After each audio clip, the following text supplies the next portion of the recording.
You are number 26 on a roster of 26. The last name called.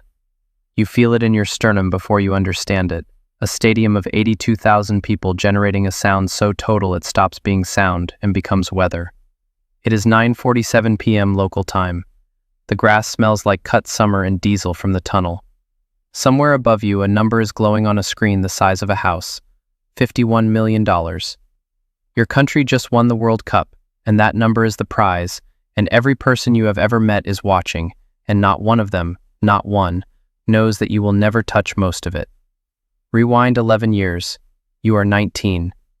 You share a 2-bedroom apartment near the training ground with a defender named Marco who cannot cook and will not learn. Your weekly wage is $340 after the club takes its cut for housing.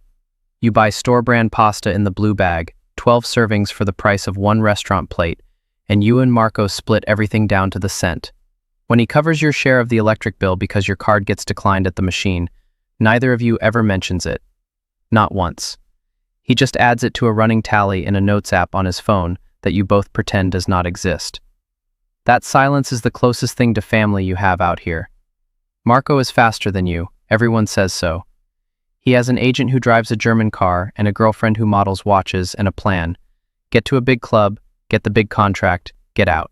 You have a different agent, a quiet man named Idris, who was a midfielder himself in a league nobody remembers, and who tells you exactly one thing that first year that you do not understand yet. He says the money is never the number they show you. He says the number they show you is a costume.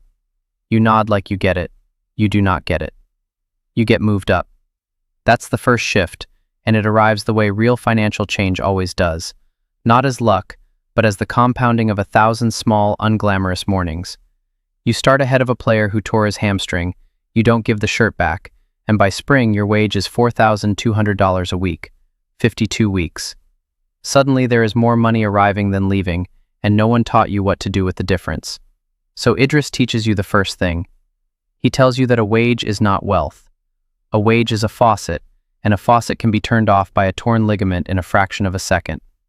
Wealth, he says, is what keeps flowing after the faucet stops. He makes you open a boring brokerage account and put your first real surplus, $9,000, into a total market index fund, and he makes you promise not to look at it. You check it 4 months later on a random Tuesday, and it says $9,740, and you didn't do anything except not touch it. You almost cry in the players' lounge, and not because of the money. Because for the first time in your life, something you owned grew while you slept, and you genuinely believed that only happened to other people. Here's the thing Idris understood that most people who win money never learn. Money is not the trophy. Money is the ground the trophy stands on. The years accelerate now, the way they do. National team call-up at 22. Your wage climbs to $60,000 a week at a bigger club, then $110,000, and the numbers get larger and the lessons get sharper, because ascending sophistication is the whole game. The first escalation beat comes in a hotel room in Munich the night before a Champions League match. Idris flies in. He does not talk about football. He puts a single sheet of paper on the desk and shows you what happens to your money when you do nothing at all with the surplus. He calls it the 8% floor, a conservative slice of the S&P 500's long-run average annual return of roughly 10% since 1957, the number every serious investor quietly builds their life around. He shows you that $500,000 left alone at that rate becomes over $1 million in 9 years without a single additional dollar. You stare at the paper. Marco, meanwhile, has just bought a 4th car. You saw it on his story, a silver one. He captioned it with a crown emoji, and you felt something you didn't have a name for, sitting there in a hotel bathrobe, richer than him and quieter about it. The second escalation beat is uglier and more useful. You get your first mega contract, and with it your first signing bonus, $5 million, wired in one lump. You think, briefly, insanely, that you now have $5 million. You have $2,900,000. Idris walks you through the costume coming off. Federal withholding takes 22% of a bonus up to $1 million and 37% on every dollar above it. That's roughly $1.75 million gone to the IRS before you feel a thing. Then the Jock tax. Every state and city you play in gets to tax the income you earned inside its borders, apportioned by duty days, So a season of travel means filing in a dozen jurisdictions and bleeding 6 figures more. Then Idris takes his own cut, 3%, $150,000, and he shows you the invoice line by line because he is not Marco's agent, and he never pretends the Tally app doesn't exist. $5 million becomes a shade under 3. You would have wept over $2 million 6 years ago. Now you just nod. The gap between those two versions of you is the entire subject of this story. There's a real number underneath all of this that fans never see. FIFA put a record $871 million on the table for 2026. But the winner's famous $51 million never goes to the players. It goes to the federation. FIFA hands prize money to national associations, and the association decides what reaches the men who actually ran. After a landmark 2022 agreement, U.S. Soccer pools 80% of its World Cup prize money and splits it, but only after taking a 20% cut off the top, and then dividing the rest equally among 52 players across 2 teams. Do that arithmetic on a run to the title, and the life-changing headline number lands, per player, closer to a nice house than a dynasty. The trophy is priceless. The check is a costume. At the 60% mark of the ascent, you meet the comparison. His name is Danny, American, your age, a striker who came up through the college system and got his big MLS money the same summer you got yours. You meet at a charity dinner in Los Angeles and you like him immediately. Loud, generous, tips the valet 100, orders a bottle none of you finish. He tells you his plan. He is going to enjoy it. He says life is short and knees are shorter, and he isn't going to be one of those guys clipping coupons at 40. He buys the table's whole tab. Idris, who is not there, would have hated him. You, who are there, kind of love him. That's the trap. The road not taken always looks like more fun from the window of the car you're actually in. There's no rule for this next part. This part just hurts. Because the money keeps working and the people don't keep pace.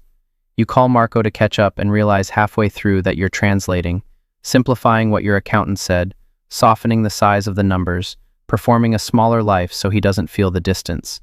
He asks how you're doing and you say, good, busy, and you mean, I restructured a portfolio this week and I can't tell you about it because it would open a door between us that neither of us knows how to close. You hang up.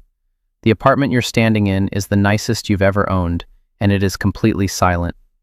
Your financial sophistication has become a language only Idris speaks, and the fluency cost you the one person who split the pasta. The third escalation beat, you learn how the truly wealthy stop selling. You're 30. Your invested assets cross $8 million. You want to buy a house outright, $2.1 million, a real one, the first thing you've ever wanted that you could simply pay for. And Idris says, don't. He explains the strategy the ultra-wealthy use to live like kings while showing almost no taxable income. You don't sell your appreciated investments, because selling triggers capital gains tax. Instead, you borrow against them. A securities-backed line of credit lets you take a low-interest loan using your portfolio as collateral. The investments keep compounding, untouched, at that 8% floor. You get the house. You pay no tax on a sale, because there was no sale. Buy, borrow, and, the part no one says at dinner parties, die. At which point your heirs inherit the assets at a stepped-up cost basis, and the gains you spent your life deferring evaporate, untaxed, forever. You sign the loan documents on a Thursday, and you feel nothing. That's how you know you've changed. The 19-year-old whose card got declined would not recognize the man who moves $2 million and feels nothing. You're not sure yet whether that's growth or loss. Neither is the script. By 32, you have an accountant, an estate attorney, and a structure so efficient it's almost beautiful. An S-Corp election that saves you tens of thousands a year in self-employment tax. A trust that will one day carry everything to people you haven't met yet. You've built a machine. And the machine runs so smoothly that you stop noticing it, and that quiet is the thing nobody warns you about. The absence of financial anxiety is not the same as joy. It's just a room where the noise used to be. You keep waiting to feel rich. What you feel instead is unbothered, which is quieter and lonelier than you expected. Then the valley.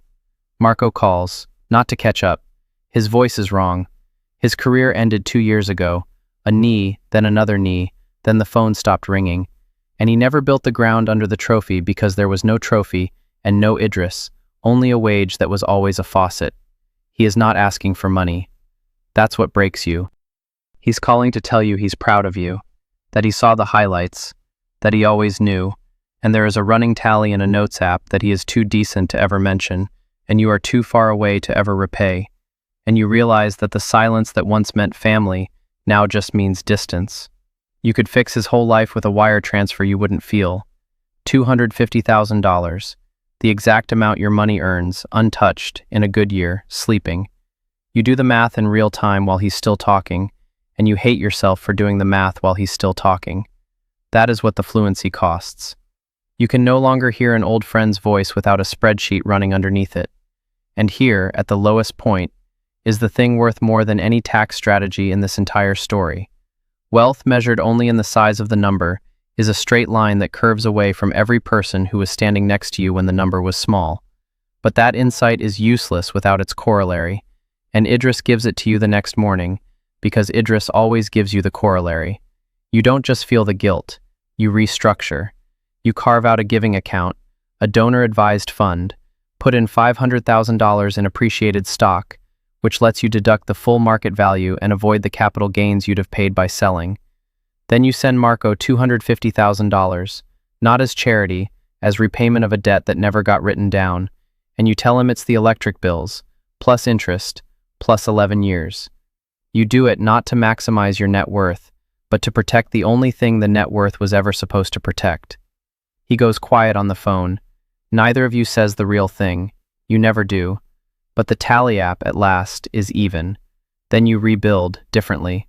Because the peak is close now, and you already know it will feel like nothing, so you stop building for the feeling. Your assets cross $14 million the year you turn 34, and the milestone passes on an ordinary afternoon while you're making coffee, and you don't screenshot it, and you send it to nobody. You move the machine towards stewardship instead of accumulation.